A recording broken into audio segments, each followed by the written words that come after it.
Greetings everybody and welcome to Madrid Ball.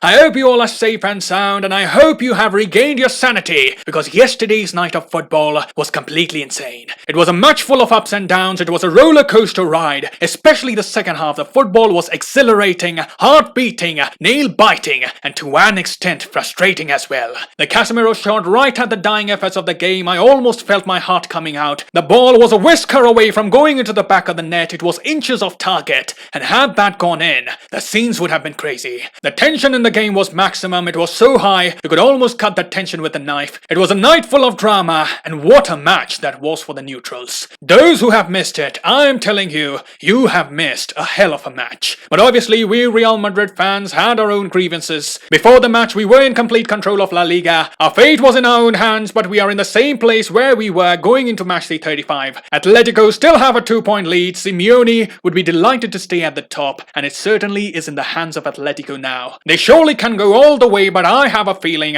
this epic La Liga season has many more twists and turns, and we may have to wait right up till match day 38 in order to determine who would be the crowned champions of Spain. So in this video, we will be doing the post-match analysis of Real Madrid vs Sevilla. We will talk about how the players fared at the Valdebebas, and let's get started. Let's start by having a look at the lineup. Zidane set up in the 4-4-2 formation. There was Courtois in goal. We have the back line of Marcelo, Nacho, Militao and Odriozola. In the midfield, as expected, we had all of Modric, Kroos, Casemiro and Valverde. And up top, we had Benzema and Vinicius Jr. Coming to the shoutout, none of you could predict a correct scoreline, but Mr. Sharma did predict a draw. He came the closest, and thumbs up to you for your intuitive comment. Anyways, if we talk about the lineup, the major talking point was Eden Hazard not getting a start in the match. Now, there are some ways of looking at this decision. Some of them say that Hazard was punished for his poor performance and his after-match deeds against Chelsea, but we can easily discount that theory. The other thesis can be that Hazard has just returned from injury and Zidane didn't want to hand him a start in 2 consecutive high-intensity matches, and we all know Real Madrid are very cautious about Hazard.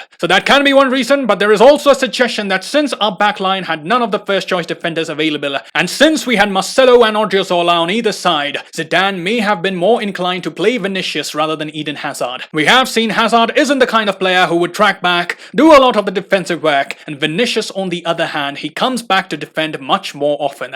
At this point of time of Marcelo's career, we can say he does find it a bit difficult to take care of the opposition's attacks all by himself, and that is where Vinicius came in handy on the left flank. On the other side, Valverde was there to provide cover to Odriozola. A number of times in the match, we saw Odriozola had more attacking liberty, Valverde had more defensive duties, and I thought Odriozola had a bright start to the match. He had made some good forward-looking runs, and then obviously he had put in a cross for Benzema, which ended up as an offside goal. So we can conclude there is a chance that Zidane set up in the 4-4-2 formation with those players, especially to cover up for the defensive deficiencies that were there in the backline. But now if we talk about the first half, it was a half of football where Sevilla had the upper hand. Sevilla were the team which started off the game on top. They were constantly pinning back Real Madrid. They had come out with a really positive mindset, and you can see here Real Madrid struggled to get out of their own half. Benzema's offside goal came completely against the tide. It was a quick counter-attack which almost handed Real the advantage, and after that there was a short period where Madrid did try to get control of the game, but they couldn't manage to do that, and we were punished for that. We had spoken before the match how Navas has the ability to put in some good crosses, and in the 22nd minute, that is what we saw. Jesus Navas puts in a clever ball, Rakitic cushioned it for Fernando, who wrongs foot Casemiro and the entire Real Madrid defense. He hits it with power, and there was no chance for Courtois there. But if we talk about the first half in general, we can say it looked like Real Madrid was still in London. They looked like they still had the Champions League hangover. The football was slow, the passing was predictable, and Real Madrid couldn't get out of the first gear. We really needed a response in the second half, and what we got was a storm. It was an action-packed half of football. Real Madrid started the half with the right attitude. Zidane's halftime pep talk did work for the players. They were more aggressive with the ball, and Sevilla then took the decision of having the defensive approach. You can see in this picture Real Madrid were pinning Sevilla back, but we still couldn't manage to break them down, and then Zidane decided to put on Miguel and Asensio, and the game completely changed from there. Our super sub Marco Asensio came off the bench and he made an instant impact. It was a quick counter-attack. Benzema wins the ball near the halfway line. He charges forward with great pace. He passes it to Asensio, but the touch was a bit too heavy for him. He passes it back to Casemiro, and here, have a look at the run of Casemiro. He pulls all the defenders towards himself by making the run into the penalty box, and the sniper was alert. He saw Asensio in space in front of a disorganized defense, and Asensio showed his clinical touch. It was hit with pace, Bono could do nothing, and suddenly Real Madrid had all the momentum on their side. But here came a very unique moment in La Liga. For probably the first time in just one pattern of play, VAR was going to decide which team was going to get a penalty. There was an offense in both penalty box, there was a handball appeal on Militao, and then the counter led to Benzema getting fouled by Bono. And I know all of you must be itching to talk about this incident. Majority of the Madridistas believe that Real Madrid were robbed, but let's have a closer look at the incidents. Now initially in the heat of the game, I did think that Militao was not even looking at the ball and the penalty should not have been given. But after cooling off the steam, I saw the replays again and again after the match, and I'm sorry to say, Madridistas, I thought it was a penalty. The arm was a bit too high, and you have to agree with me, Madridistas, had that happened on the other end and had that not been given in our favour, we would have gone crazy as well. Now many references are also made to the incident in the Atletico match, and I think that is the problem here. The problem with the referees is the lack of consistency. The handball should have been called in the match against Atletico. They should have shown the same intent to give Real Madrid the penalty there, and had that been given then, we probably wouldn't have felt victimized in this match. So that is my thought on the incident, and I do agree that the refereeing has been shambolic and Real Madrid have not had the 50-50 decisions going their way this season,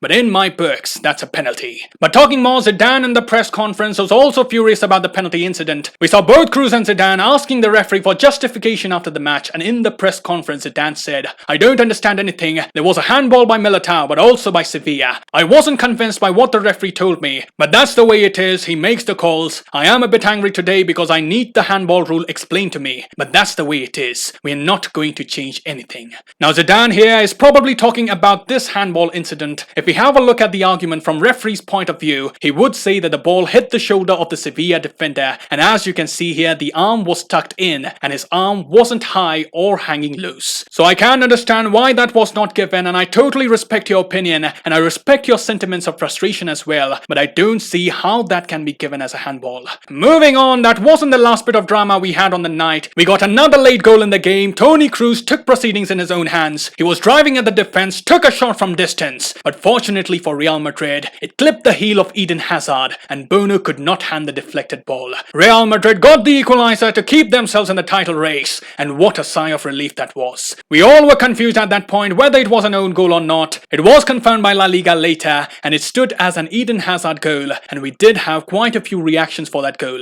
Some went on to say, "Love you Eden, that touch from him was the best thing since his arrival." Some playfully saying Hazard's goal is the best back heel of all time. And then we had this picture. Fans congratulating Hazard for the goal which kept Real Madrid in the title race. And then you can see Hazard's thoughts over there. But anyways, we can conclude that Hazard didn't really have much idea about where the ball was going. But nevertheless, it was a crucial touch which kept Real Madrid in the title race. And we keep marching. We did our best in the second half, but we were caught out by refereeing inconsistencies. And all we can hope right now is that we win the remaining 3 matches and Atletico lose one of them. So that's how the match panned out, and let's conclude this video by listening to the post-match thoughts of Zinedine Zidane. Assessing the performance of the players, Zidane said, "We are happy with our performance. The second half was spectacular. We got off to a slow start in the first 25 minutes, but the second half was really good. The league isn't in our hands now, but we'll fight right to the end until the death." Zidane further went on to talk about how the players gave their everything. He said, "We have to think about the remaining matches. I'm also annoyed about the result because we deserve more. The players gave everything on the pitch and deserve to win." Lastly, Zidane was asked for his thoughts on the final run of games. He responded, "We feel good. My players showed their commitment. They wanted to win the game and I'm very happy with the players. We've got 3 games to go and we are going to fight till the end. If we have to play tomorrow, the team will be ready. We play on Thursday and Sunday and we are going to focus on these games." So those are the thoughts of Zinedine Zidane from the post-match press conference. And now, it's your time to let me know what you thought about how the things unfolded yesterday. What did you think about the performance and the controversies? Write in the comments below. I will see you soon. Till then, take care. Glory to Madrid. And as always, a la Madrid.